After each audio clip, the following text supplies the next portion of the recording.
Welcome to Lesson 1 of our game development journey. Today, we're starting with the basics, setting up the game window and drawing a grid-based background. By the end of this lesson, we'll have a blank canvas, a grid where our gameplay will take shape. Ready? Let's jump in. First, we need to bring in the tools we'll use to build our game. For this, we import the Pygame library. If Pygame were a toolbox, this import statement is like taking the entire thing out of the garage.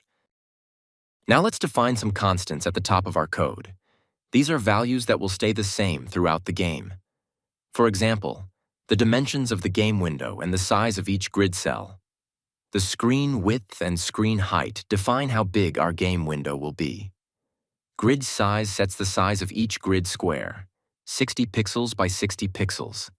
And finally, we pick colors to represent unexplored and explored cells.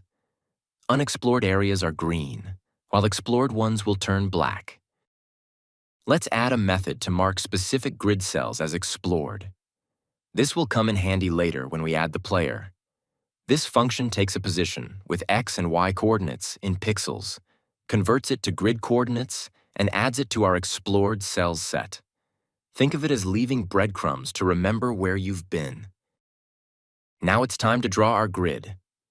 This method loops through every cell in the grid and assigns it a color. Green for unexplored and black for explored. The loop calculates the top left corner of each grid cell, checks if it's been explored, and picks the appropriate color. Then it uses pygame.draw.rect to fill that cell with the chosen color.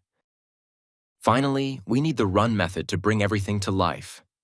This is the main game loop, which keeps updating the screen until we close the game. In this loop, we check for events, like clicking the close button to end the game.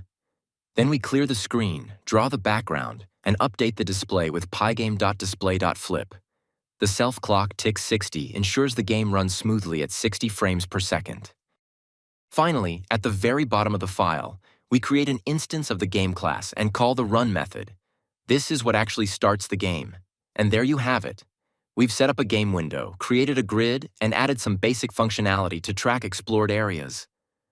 Right now, it's just a field of green waiting to be explored, but don't worry, we're just getting started. In the next lesson, we'll add the player and make things a lot more fun.